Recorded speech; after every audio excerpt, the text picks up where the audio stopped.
Cup and the league all to be won. Everyone knows there's a job to be done, and with a team so fine, I'm proud they're mine. We'll be singing this song. For real hearts of family athletic, and now we are on song. For real hearts of family athletic, and we'll go marching on.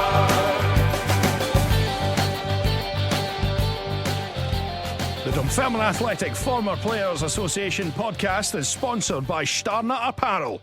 Affordable and stylish clothing born on the terraces. Just head to www.starnutapparel.co.uk. Pars fans, welcome once again to Walking Down the Holbeath Road, the podcast brought to you by the Dunfermline Athletic Former Players Association. I'm your host Mikey Motkiewicz, and as always, in each episode we'll be bringing you exclusive interviews with the legends who've helped write the history of Dunfermline Athletic Football Club.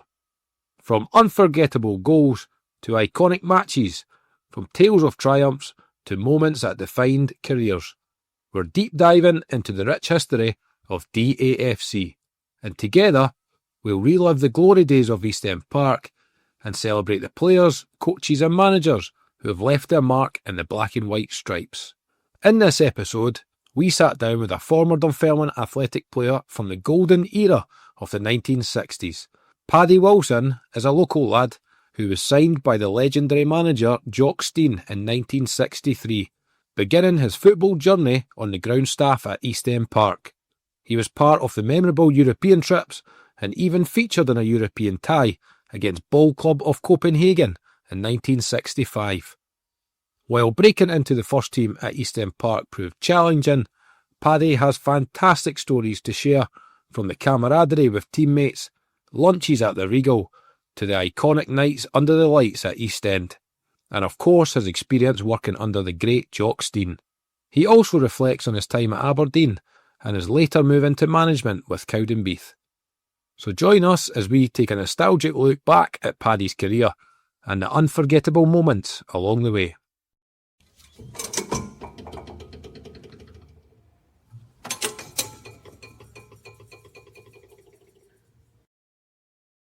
So welcome to Walking Down the Holbeath Road, Paddy Wilson.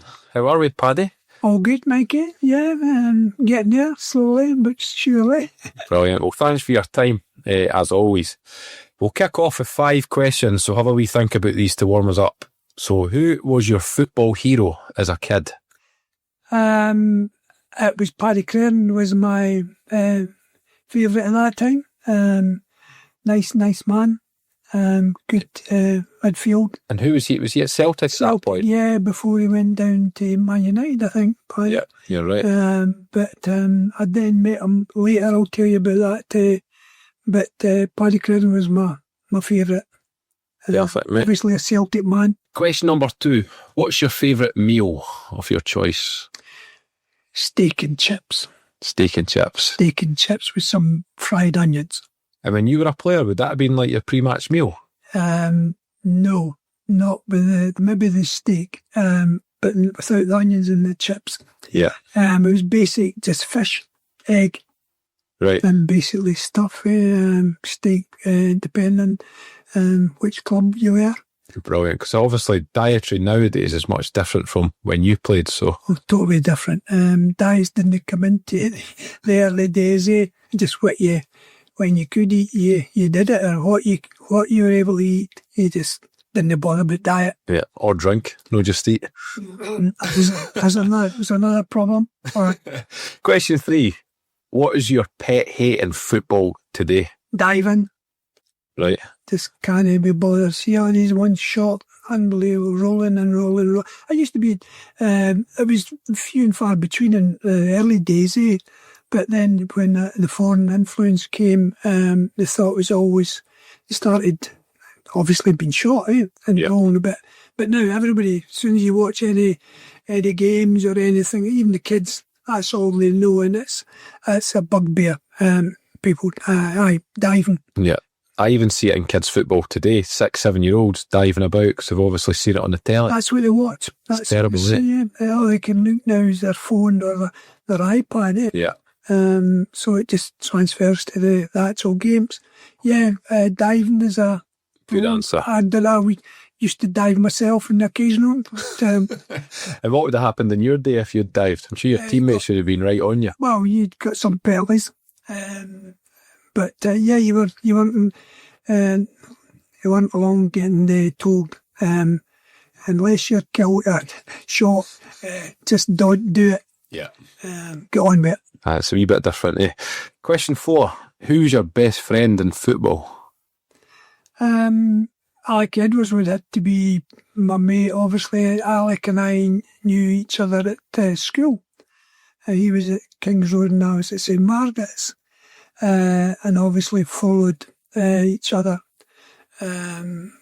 Alec and I, then John Lynn at East End, because everybody used to go, whether they're going to Glasgow or the West or the Stirling or the other Fifers. John and I would be together, usually go to the bookies after the Regal. Got lunch over there every day.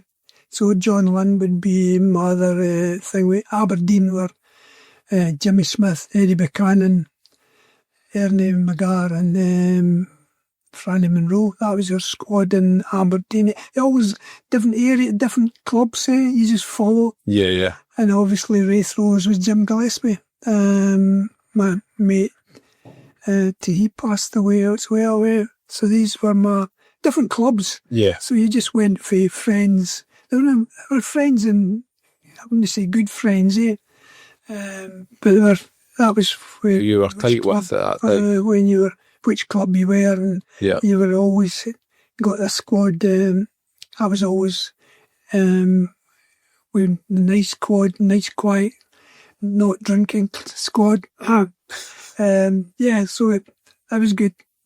Alec Edwards at Duffelin and John Lynn, and then the Aberdonians, then Wraith Rovers, yeah. And you were still tight with Alex, obviously, up until his recent passing, weren't you? Yeah, very. Alec, geez, latterly, God rest him, by the way, still hard to believe that what happened.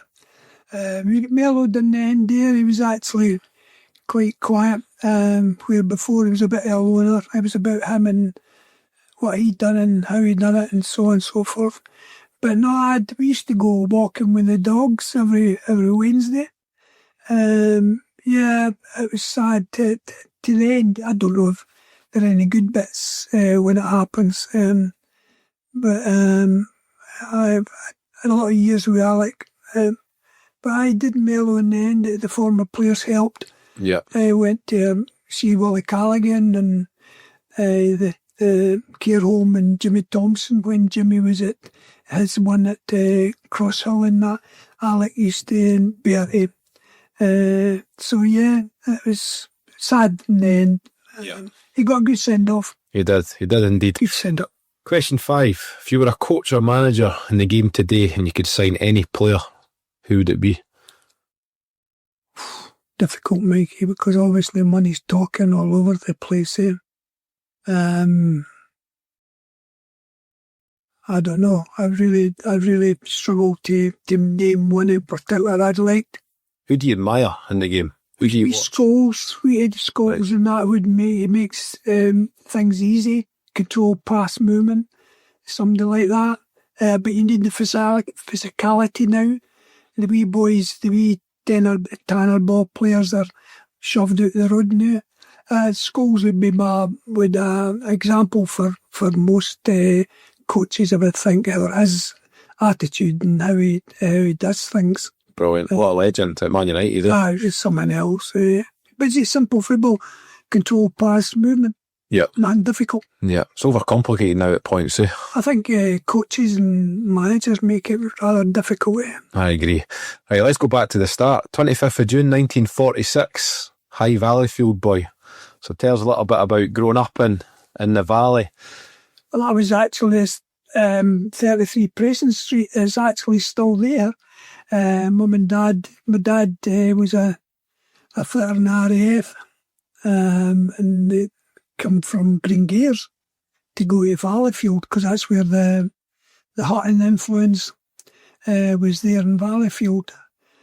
So started, obviously born there, but left early when my dad and mum moved up to Oakley, all the way from Valleyfield to Oakley, to go to Blair Hall Colliery.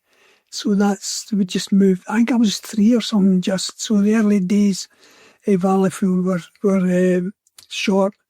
But then I went back just before ending primary school at St. Serves, because mum and dad had that many kids. There were 9 of us in the Alston home. I was homed out to Auntie May's down the same 33 Preston Street. So I was for 10 to 11, I was in the St. Serves. So that was another escapade at my life. So I stayed there till secondary. But Valleyfield was, well, against Celtic, Rangers divide, but good. Plenty of walks up the lochs up where they call it Borney Loch and all the places near Kincarn. It was walks away up there. Your early days after school.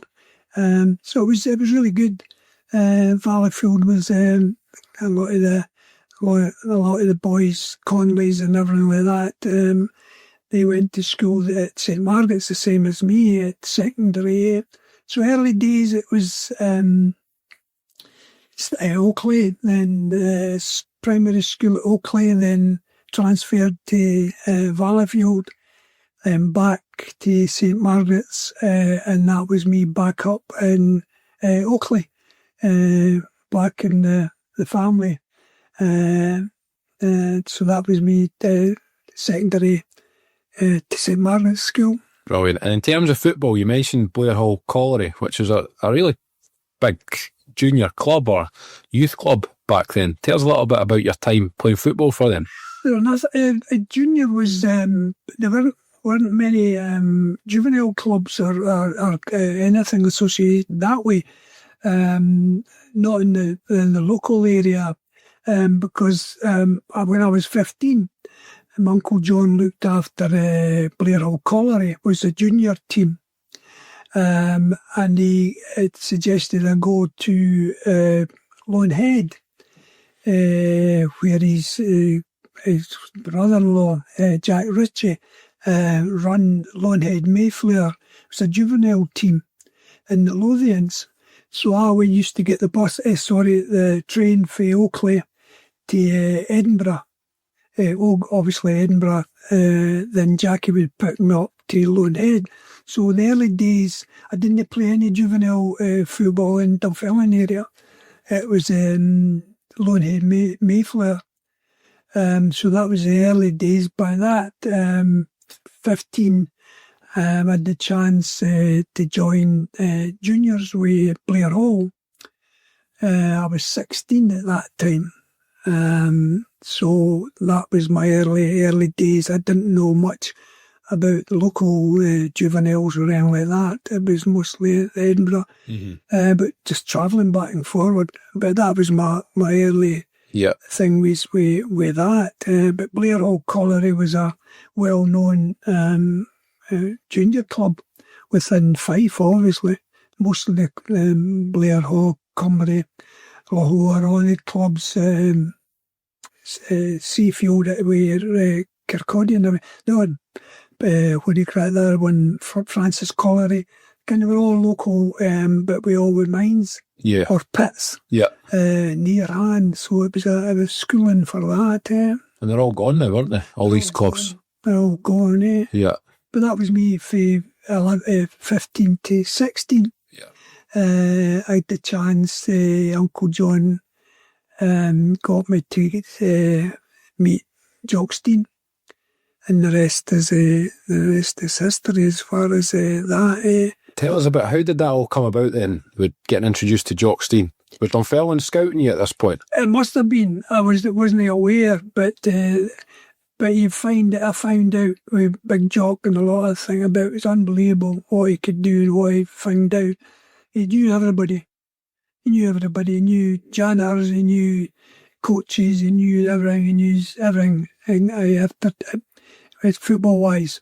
But Uncle John, I was in the pit by that time, working at the coal, what do you call it, the tables it was called, where the coal used to come from the underground up onto tables, and it was graded for different, for as long as you got stones and kept the coal and the stones away. So I was there at Blair Hall Colliery.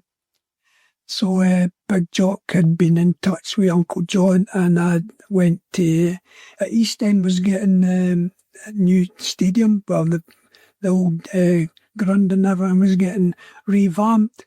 So the offices were down the New Road. So I went to see Big Jock, and I was asked if I would join the Dunfermline Athletic, which was not a difficult choice, either working at the pit. Mind you, it was it was a hard job, but I ended up in the time office in the pit, so it was a collar and tie, like name anything like that. But I had the chance to leave to go to Dunfermline and the ground staff.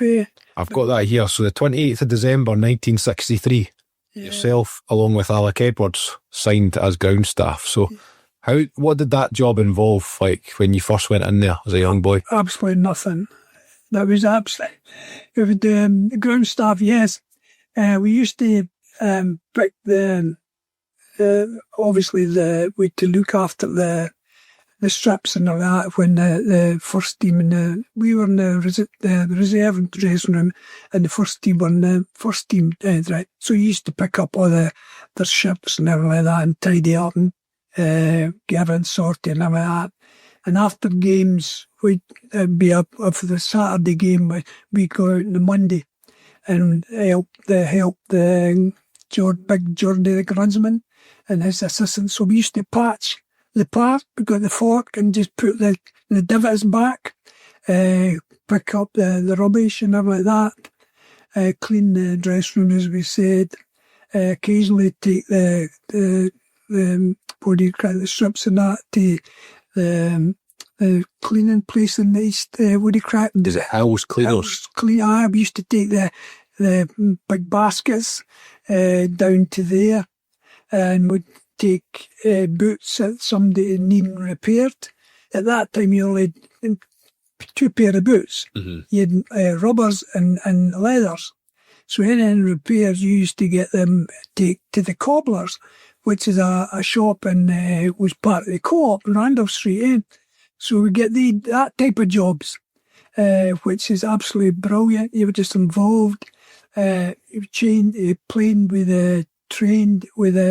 the first team and the reserves and everything. That was just a squad. It wasn't them and us type thing.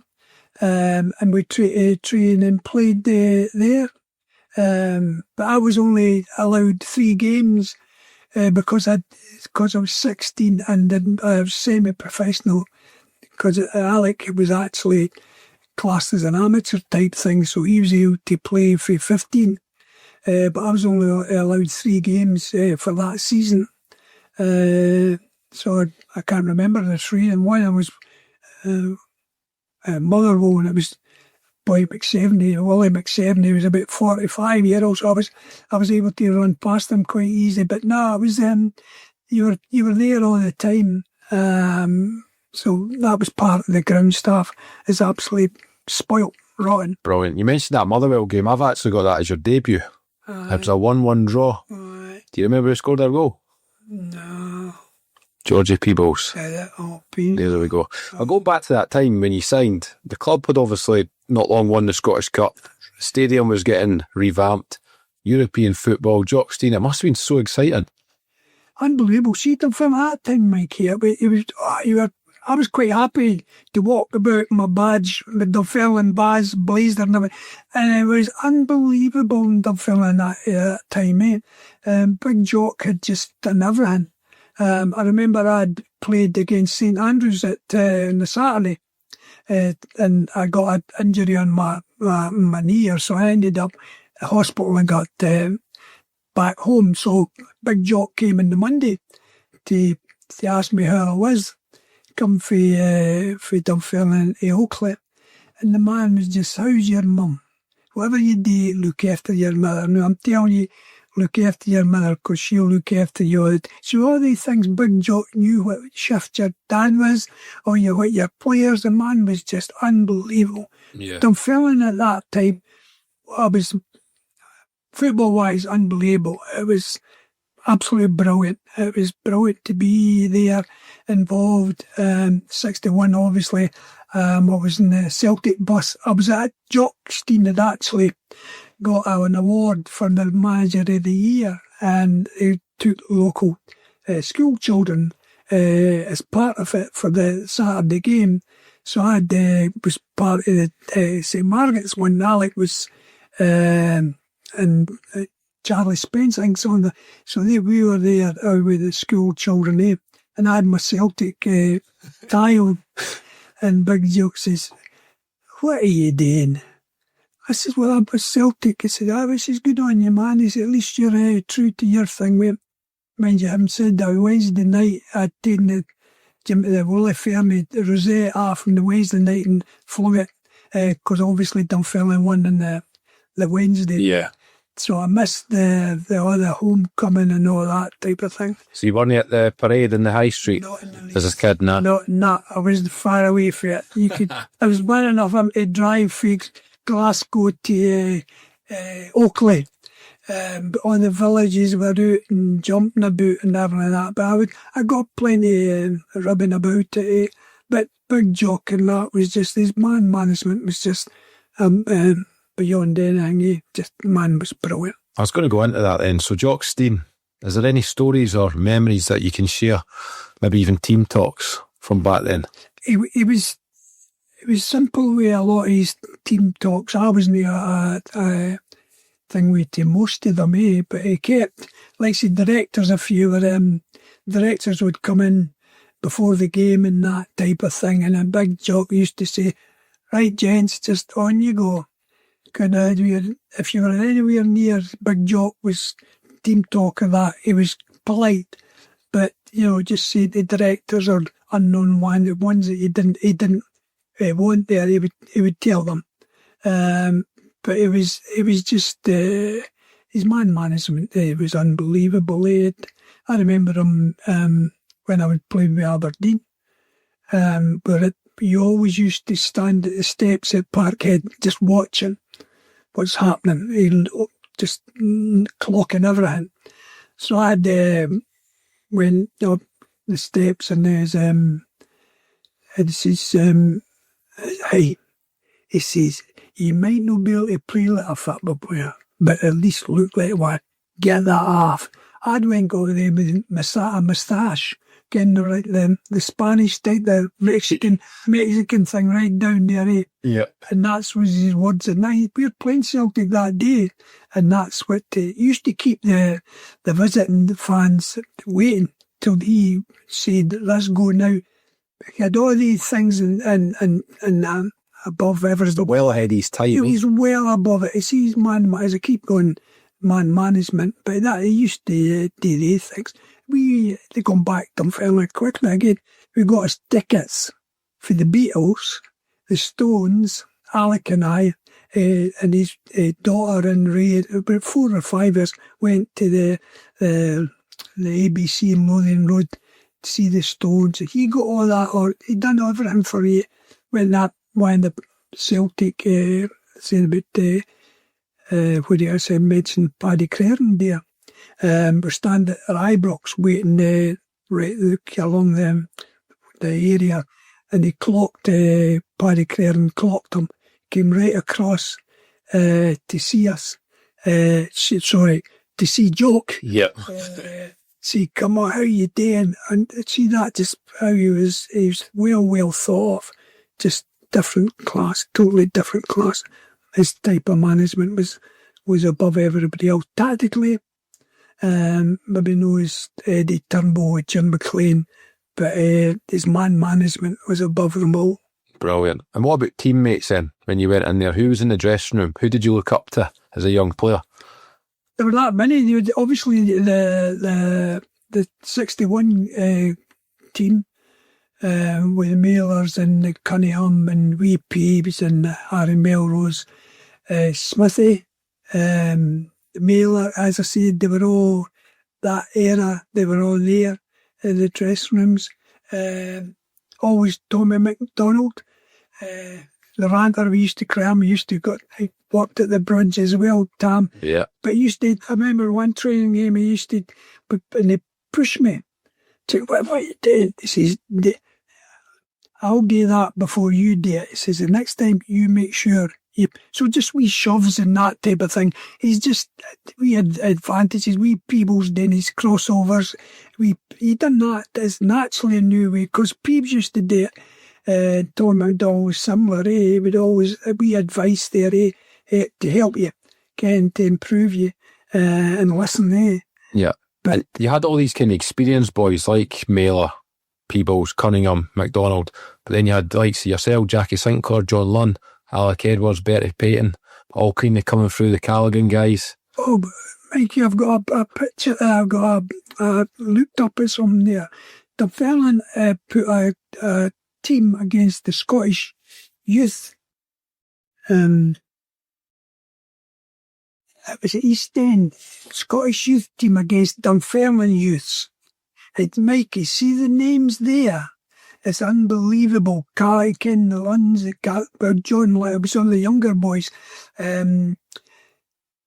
Callaghan's the two Callaghan's, Bertie, these were all local boys, Jim Fraser, Alan Strachan, all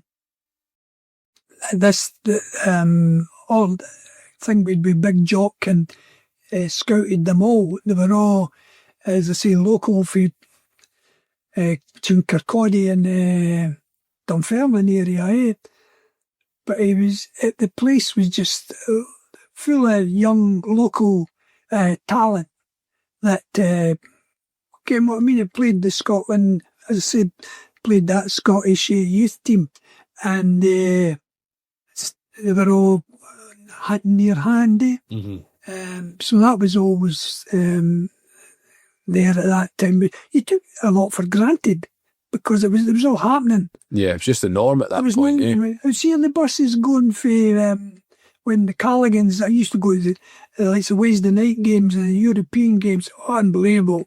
Used to get Callaghan's, then we'd get the what do you call it, the bus. Mick Judge, Jordan Moore to Wally and Tid. We get the bus to the game, and see right for where the Elizabethan now, there are buses all their way to the park, mm-hmm. just for the European games. It was just, the place was unbelievable. It's electric, eh? Oh, I was getting for them, but again, it was norm. It become a habit, yeah, a good habit we've missed, sadly, obviously, because we punched well above our weight in the 60s. Yeah. But I say maybe taking it too much for granted, but it was some big job. We ended up at Goodison, because I wasn't in the squad, obviously. We were in the ground staff. We got the train for Edinburgh down to Liverpool, and picked up at the Goodison for the game. I've never witnessed that in my life. I've never witnessed it again. The atmosphere. I had full stands at Goodison. And they could unbelieve they ended up after the game where I think we drew down there and we beat them up here. Played really well. Yeah. But there was a problem after it. I think there was some carry on, I don't know, but mounted horses and them were there. So Big Jock says, right, come on, Alec and I and Big Jock, the Grunsman and that, and the woman for I forget the secretary's name, we got the bus back to Southport. to where the team hotel was. Unbelievable this time, eh? And obviously come back when the home game against Everton. Yeah. Big Wally was talking, I think they were a referee, was come from Ireland or something for that game, or he was the designated the referee, but he was Irish, so Big Wally was big joking thing with him about go and have a word with the referee just to make sure. Again, just the wee things, though, eh? Wee things, Mike, and you never thought about it, but he was thinking about above it, eh? Aye. You wonder what would have happened if he didn't go to Hibs. What he might have done at Dunfermline. Oh, well, it was... because Hibs were obviously a lot bigger club, eh? Yeah. He maybe needed the bigger club because he could grow over our team and that, our size, Dunfermline and that. Could thing with that, eh? But the man, again, I keep going about Stein, but the film at that time, brilliant to be there. He walked about the town there, heads high. With pride, eh? Pride and everything. He could go to the shops, you weren't allowed to drink, obviously, allegedly. But the cafes and everything, I met the good lady in the Giacomo's. Again, it was brilliant, the place. It was vibrant. Yeah. Vibrant. We mentioned European days. Am I right in saying you made one appearance in Europe? It was allowed. Do you remember who it was against? Ball club. Correct. Spot on. The 3rd of November 1965. Yeah. Do you remember what the score was? There was a few anyway. 6-2. 5-0. 5-0. 5-0 win. Again, just incredible, eh? It was unbelievable, eh? But I'm right in saying you travelled to a few European games as part of the squad, but you just obviously didn't play. Yeah, I only made one travel. I didn't go in. I was in the, as I said, the home guard type thing, but it was only I wasn't involved in any of the European away games. Obviously all the home games. But that game I remember. I don't remember that. I remember the score, or we'd won well, and that was one of my one and only European game. I think I'd played against a couple of Irish teams in pre-season friendlies and that. Yeah. But that was my thing, with to go in an aeroplane. First time being in an aeroplane. It's again amazing experience, eh, for a young laddie for High Valleyfield. Aye, in this hotel and everything in Copenhagen. Then you're playing what you like and getting paid for it. Yeah. But unfortunately, it wasn't a good ending for me with it, because we'd been playing, and I actually managed to get a few games in the first team. I think Alec got suspended, as it does a couple of times, because I got a chance to play and get 5-6 games all in the trot. That time Fergie was there, then Jim Fleming. They were two up front. Because Jock had left at this point here. It was Wally Cunningham. Wally Cunningham had took over. And his management style was totally different. He was quiet. One of the big things he had different, Wally, Big Jock would speak to you, kept you informed and everything like that, where Big Wally wouldn't talk to you. He was a bit of a loner than that, and his communications wasn't anywhere near Big Jock's, but it's hard to beat that.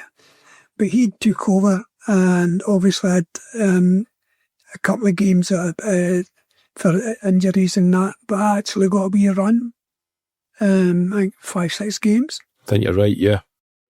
We are Flow Digital Pharmacy, and we are proud to sponsor the Walking Down the Holbeath Road podcast. Our easy-to-use app is a convenient way to access your NHS prescription medication, and our team of trained pharmacists are helping thousands of people to access the support and medication they need. If you're registered with a GP who's based in England, you can use the Flow app to securely and conveniently send them NHS medication requests and arrange delivery to a location of your choice at a time that suits you. This means you can avoid the hassle of contacting your GP and making unnecessary round trips to eventually collect your prescription. Find out more at weareflow, spelled PHLO, that's weareflow.com. you played 10 appearances and got 2 goals during that time before you left. So was it just a case of it was too hard to get into the team because of the quality that was within the group? Or Very much. And obviously a bit of luck comes into it as well. But how it happened was it was annoying for me anyway. We played Hamilton, we beat Ball Club, and we played Hamilton on the Saturday. It was 6-0 again, or 5-6. Then we were going to Copenhagen, and that was the Monday or Tuesday.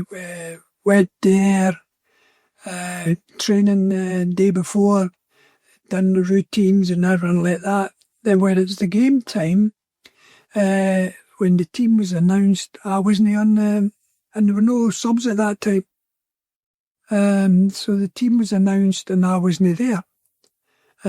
Jimmy T and Jimmy Thompson and I were the only two that was the change for the Hamilton game. Alec came in the wing and Jimmy Thompson fullback, and Wally Carl took over that. But he didn't say anything. He didn't even mention to me why. You know, that was that question. So I ended up, I think I got pie-eyed, and my the flight over back to Renfrew was kind of spewed up a few times, and I'm like, that was maybe didn't help. But I should, in hindsight, I should have said, well, I'll prove you wrong. but keep working hard, though. Yeah, I should have worked harder. But I went and through the Pram. Pram, eh? Comes down to man management, though, from Willie Cunningham. Like, Jock Stein might have pulled you aside and explained probably why you weren't playing. Because obviously you didn't get that from Cunningham. Night and day, because it was, but that was me. I'd never seen that. I think I ended up playing again with Clyde, against the Clyde. Your last game was on the 19th of March, 1966 against Clyde. We got humped, I think. Got beat. I think it's 3-0. And I was left out on the Saturday. Aye. I was again, why? Just the wee things. I had the chances to say Willie, but all the things I never ever asked him why did he do that. But he ended up releasing me, so I didn't need any questions. I should have maybe worked harder and made it harder for him. Yeah. To leave me, to release me out. Well, before we touch on your next club, Aberdeen, during that time, was there any games, you might even know have played in them, or goals that stand out in your memory? I remember the European games, Valencia and everything like that, Bilbao and everything like that. Jim McLean, not in this big centre forward, this Waldo or someone, he just cornered them. 6-2, I think it was the Valencia game, 6-2. Brilliant games, what atmosphere. The Everton game, what an atmosphere. Really, the place was buzzing, as you would imagine. We used to keep, because they were the dress rooms were the same dress rooms as they were when the new stadium, before the completed it. So it was the same dress rooms. We used to come out where the first team come out that area, and we were always used to stay there or watch the game for there. And remember, it was unbelievable. We were right on the park and everything, where Everton came with the toffees, obviously, and they're throwing sweeties to us and they're like that, because they were always cried. Of course, if somebody thought that, says, "Oh, there's the toffees," and throwing it along that area. But that was absolute belting it to the East End at that time. The European games. I remember them. Not vividly, obviously, Bilbao and everything like that. Újpest-Dózsa, yeah. What a football team that was. They were the Hungarian champions at that point. They were quality, really quality footballers. Again, same with Bilbao, the Spanish. I play divers there, right enough. But it was good. East End, as we spoke earlier there, the place was vibrant. In the Hill Town and that. Remember when Stein brought the cup when we won the cup, 68, and I was actually there, I was with the Rovers at that time, watching that game, the atmosphere, and I mean, it was just electric, Kent, but with the stand, what do you call it, the crowd running the That was that famous game, eh? the pylons and everything like that. But they were all, that was time, but it was be different now, obviously. So it's a night and day. Just a wee bit different. Yeah. But that was, I enjoyed every aspect of that. Yeah. And you mentioned earlier, off the field, you guys would go to like the Regal for lunch and sit and talk football. Who would be involved in that? Because there was a good group of you that used to. It was everybody. The Glasgow squad, Jordan Miller, Jim Herriott, Jim McLean. Then they would pick up the Kincairn ones. Jordy Peebles, Jim Herriott, John Colgannon.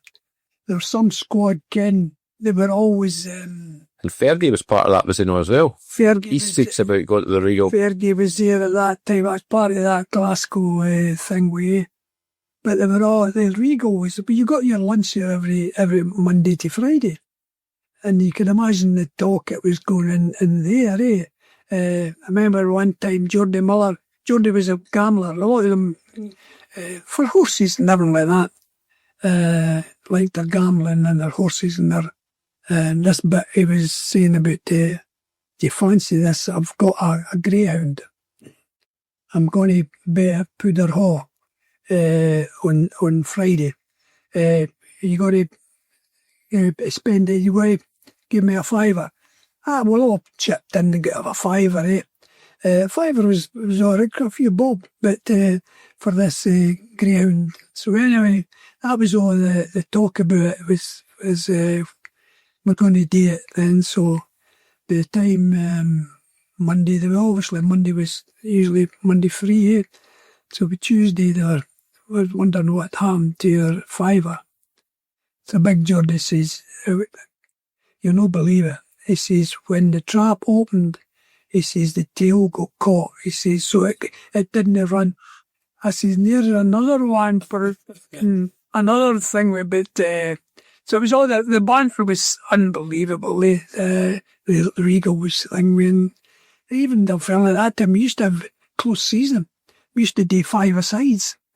We went to... was it Musselburgh? You used to do that, eh? We actually, the John White Memorial Cup. John White got killed lighting thing when we played we won the tournament. Then we used to do it, powder all the fives, everything like that. So it's pre-season and everything. I'm jumping a bit, I know. Pre-season was part of it. Jock Thompson had a running club up at Toonhill, Ken and that. So we used to do the Highland Games. We used to go in the Highland Games and running for that type of things, eh? You can't imagine boys doing that now, eh? Nah, that was Dunfermline. It was all part of your different times, eh? Times, eh? It was part of my. I remember most of the times. Obviously, I missed a lot of it. We not being able to play as often, eh? But that's all. Was the times were in the 60s was just unbelievable, eh? Superb. And then 1966, you get released, and a former teammate, Harry Melrose, recommends you to Aberdeen. So what's your memories of going up to Pittodrie and how all that come about? I had a few chances to... but Cunningham never told me why he was released me around. I got a chance to go to Oldham. So it's time maybe to move and see things. So I went down to Oldham and played one game down there, eh? By the travelling and that, I thought, oh no, I'm just, I'd plenty of offers. Because even that, Harry'd been in touch by now. Then John Farm came for Wraith Rovers. So he went to come and see me at the house and blathered away in that George Farm. And my dad didn't thing with me for anything, try to push me anyway. But after he left the house that day, he says, how could you work for a man like that, with that language. My dad worked in the pit, and I never ever heard my dad swear. But obviously, George's language was a bit colourful. Then next one, Eddie Turnbull got in touch, obviously through Harry. He came down from Aberdeen to see me at Oakley, Thorntree Place, and then that was me up towards Aberdeen. And that was obviously I'd been in the house all the time, so it was new for me to leave Thorntree Place to go up to Aberdeen. And it was another new venture, obviously.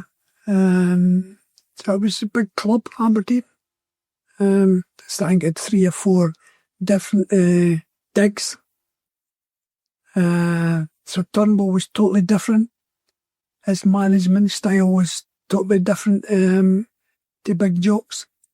Maybe better technically. It was more more tactics than Big Jock would let you. He knew exactly how you were going to play it and how to help you. Where Turnbull would be negative stuff, but has more negativity as far as training and that. But it was his way or no way.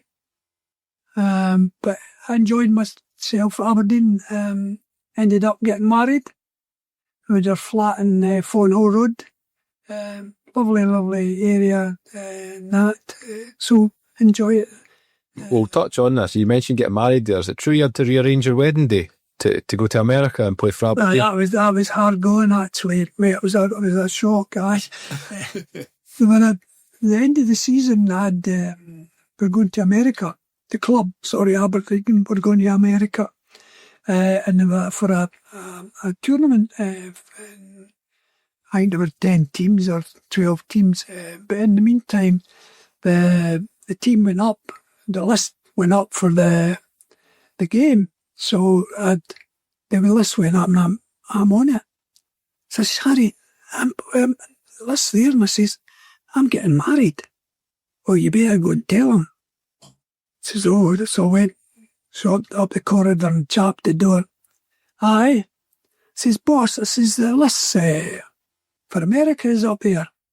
And I'm on it.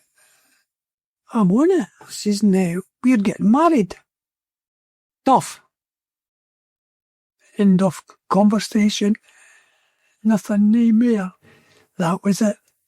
He never said a cheap. And Arian and I had made her wedding. Arian more so than me, because obviously she's in Dunfermline and we're Aberdeen. Made arrangements and all. But we managed to get it earlier in May, the end of the season, between the end of the season and the new journey to America from that tournament. Tell us a little bit about that tournament, because it's famously the Aberdeen team were rebranded to Washington Whips, weren't they? They were, we were Washington Whips. We were based in Washington, D.C., at the Hilton Hotel. And it was, again, Eddie Turnbull type thing. We were always collar tie. We went coast to coast by aircraft, again, planes right across from Washington to San Francisco, to Detroit, up to Toronto. But we had collar tie. They always insisted you look not a far player. So we were always like that when we always trained. And so we actually managed to go to the final against Wolves. They were, I'm not sure which. Because all the teams were renamed, weren't they? Renamed, they were American names. Hibs and Dundee United were there as well. They were Stoke, Sunderland, Wolves, and some other English ones, 2 Irish ones, Bangui, Brazil, and another Italian team. So they had a tournament to try and get soccer established in America during the close season. So we ended up 7, 8 weeks, getting paid, and to enjoy yourself. Brilliant. Just unbelievable. Went to Disney World and all the places that you fancy, and getting paid. Brilliant. But the downside was away from home and everything like that, But try playing baseball grounds and the mounds and that. I'm doing the mounds with in the picture and everything. But now it was as I say, based in the Washington DC with the Hilton, so it's coast to coast there. Great experience. You played 10 games that tournament, 2 goals, 2 assists. Yeah, was so it? You played your part in it, didn't you? Well, actually, I was a quick regular. Actually, I used to play, if not more at the start, but most of it. I scored a tremendous goal against Gordon Banks. I think at about 6 inches. I think I didn't even crossed the line, obviously. So I'm getting that but never even got the net. But that you were playing Gordon Banks against Gordon Banks again. That was my claim to fame, scoring a goal against Gordon, but never hit the net like such. He was a World Cup winner at that point as well, unfortunately. Yeah, unfortunately. You had a couple of years at Aberdeen, and then you come back down the road to Raith Rovers. You then go to Cowdenbeath, Berwick Rangers. I'm guessing you met up with Harry Wally Callaghan at Berwick Rangers at that point, former teammates. Yeah, so I went down for the Rovers, because again that was Eddie Turnbull decided that I was quite happy at Aberdeen. I would have taken at the end of the season if you get released. But he said to me, no way you're getting released. He says, but I'll make sure you're not going to be playing. I said, oh well. So I then decided to join the Rovers. That's where you played most of your football, at Raith and Cowdenbeath. Well, I was during those years. Yeah, I was actually what you'd see a regular player there. Yeah. Because it brought a difference when you're playing regular, albeit injured, a few injuries, because I was quite pacey. But if you're pulling muscles or thing with that type of thing, you didn't have the treatment you get these days. Plus the pitches back then were a bit different. A bit heavy. Yeah. No synthetic surfaces either. But all the places, Berwick with someone else travelling, but the chances to go back. Frank Connor was the manager of Cowdenbeath. He says, come on. I said, I've had enough. Come on, join me. So I went to Cowdenbeath, and that was another experience. Oh, I've got that. 1977 to 1980. You're at Cowdenbeath with Frank Connor. Frank left to go to Raith Rovers, and you start your kind of coaching and management career. So did you always want to get into that after playing, or was it just one of these things that happened? It just happens. I was always maybe a bit vocal sometimes about things. Sometimes I should shut up, as Harry used to say, shut your puss. Then they CNN. But so I had the chance, because a lot of them had at Cowdenbeath, a lot of ones who were fancied. I think I'm as good as them. So I decided to bite the bullet and took the Cowdenbeath job, and that is someone else. What was that like then, going into management? Because you had 125 games as manager at Cowdenbeath. 145. So your record was not too bad. I was fine. I was good. I was good, man. I quite obviously playing side there, training and everything like that. But see, the politics, Mike, is just unbelievable. When you're involved with that, it changes things completely. Eh? I remember I name check, but Archie Knox had said to me, "Be your own man. Whatever you do, don't let them." I'm talking about the directors. Don't allow them to crowd you around with that. So I'd done that the first day when they offered me the job, and I took the job. First board meeting, it says, but this, that, another. I said, well, first things, Jed, I says, I'd like, there's 6 of them there, so pick your own team, write it down, and I'll pick mine, and see what you think. So there's 7 there, so there's 6 of them, and so I had their paper and all that. So it ended up, there's 6 of them. I says, they're all different. Oh, aye. I says, well, there's mine. I says, that's our management. Because I'm picking the team. I mean, a bit bombish or whatever else, but I think that was Archie had said to me, just make sure they know what's happening. At the end of the day, you're the one working with the players, so You're the only one, but see that when you know the what's happening, unbelievable. It was brilliant with the players and all that. But see the setup, Mike. I mean, I remember Leach said to me, "Oh, it's difficult to get players." He doesn't know what day it is. Try to get players at Cowdenbeath. And yeah, it's a bit tricky, yeah. the tyres are all over the place. Then it's stadium or no stadium or whatever it is. Yeah. And you mentioned him earlier, Frank Connor, who takes you to Cowdenbeath. A bit of character, wasn't he? He's one of the best, nicest persons you would hope to meet. Why, a Jamie, a man, eh? But he used to run with you and try to encourage you and because, but see, sitting next to him in the what do you call it, at the touchline, I ended up having a couple of tablets before. I says, fuck him, boy, let's give him a sear. He bawled and shouted and cajoled, but a nicer man you would know. His fair button, lovely man. He was a man I would say, what different to Turnbull's and that, where Big Jock was taught with, I mean, different class, but Frank, lovely man. But Cowdenbeath, I ended up, we're playing Stirling, a game, and I'd signed Rowley by this time. You know, Andy Rowland was fucking down the nut. Talk. It's half time he's saying, time up. Right, enough, we're fine away. What in him? I said, well, wait, I have to wait the directors, man. Just wait the director. No. So I ended up going, checking the directors again. So that's checked twice. So I waited the boss and the chairman was sitting, Mr. Cronbach, nice man, lovely man, didn't drink. I says, the boys are going, they only have got a weekend. They say they work during Monday to Friday, just one. He says, well, you're in charge of the bus, Mr. Manager. I says, that's fine. Right, driver, away. I left the directors and the director's box at East Stirling and left. So you can imagine now, after that. You'd be getting your jotters after that. But I decided I had enough of that side of Gordon Wallace had asked me a coach's thing at Lags. How do you fancy coaching at with me at Race Rovers? Rovers, aye. Sounds better to me. I says I wasn't making any decisions. Was Bertie P at the Rovers at that point as well as a coach? No.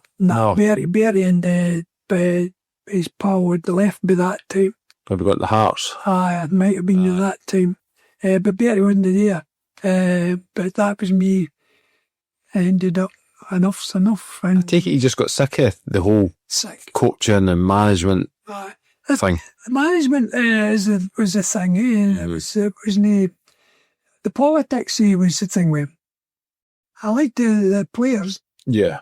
Training and all that, the players, but see the politics and try to please everybody and try to, newspaper reports or anything again. It was all so new, but you just, that's enough, eh? That's even worse now, I think, with social media and... I think now I couldn't do it now.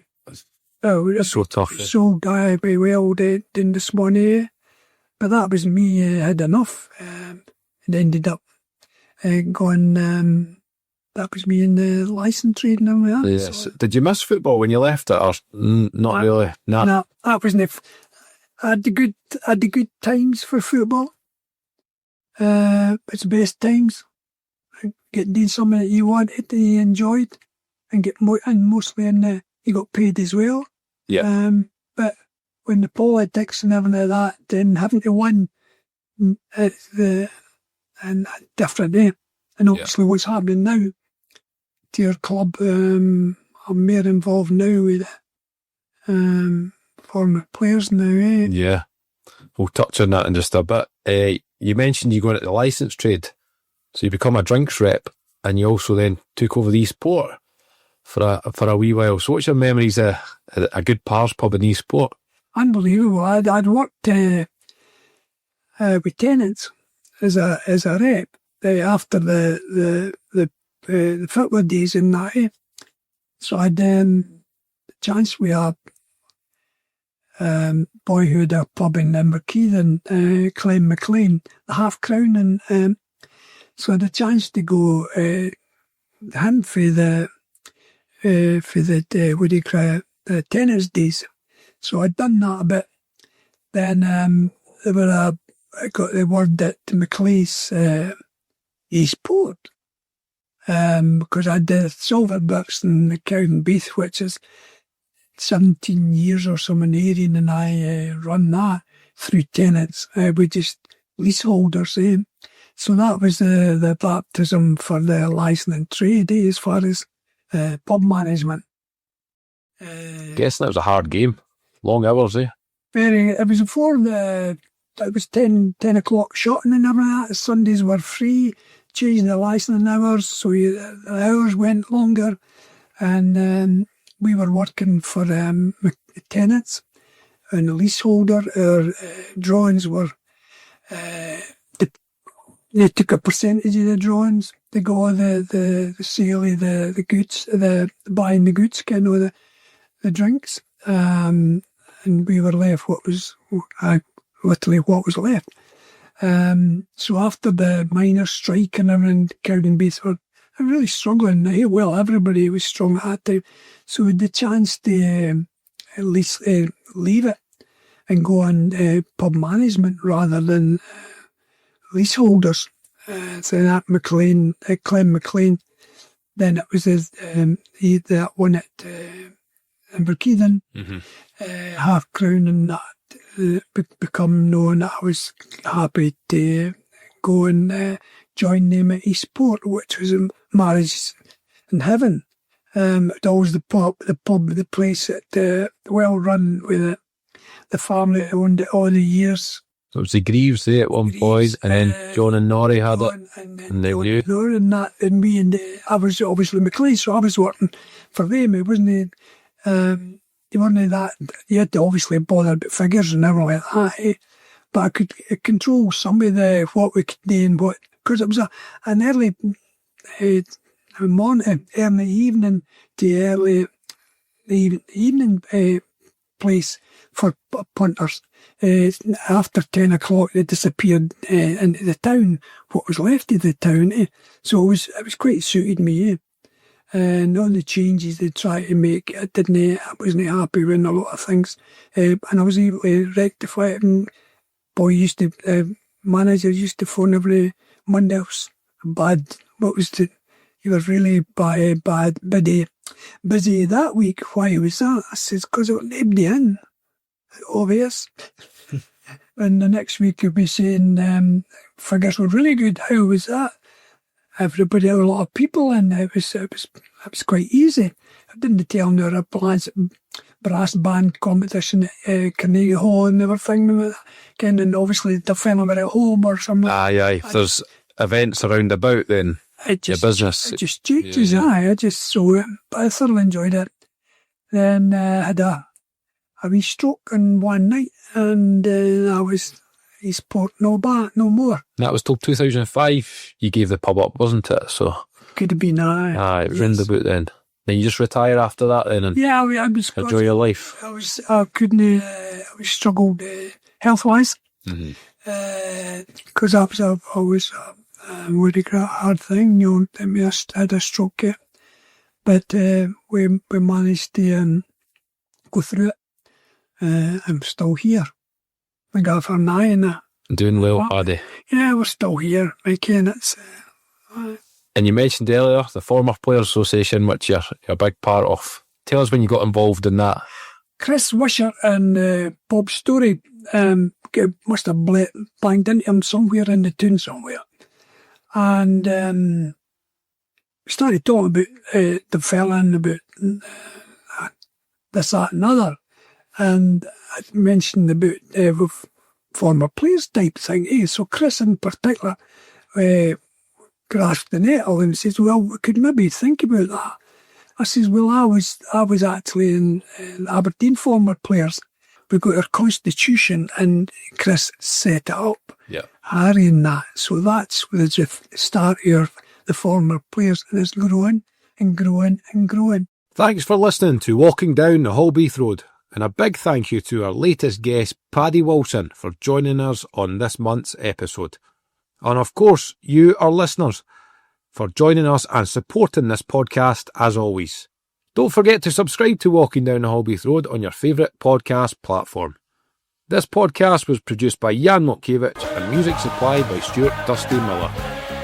Thanks once again for listening, and we look forward to walking down the Holbeath Road once again next month.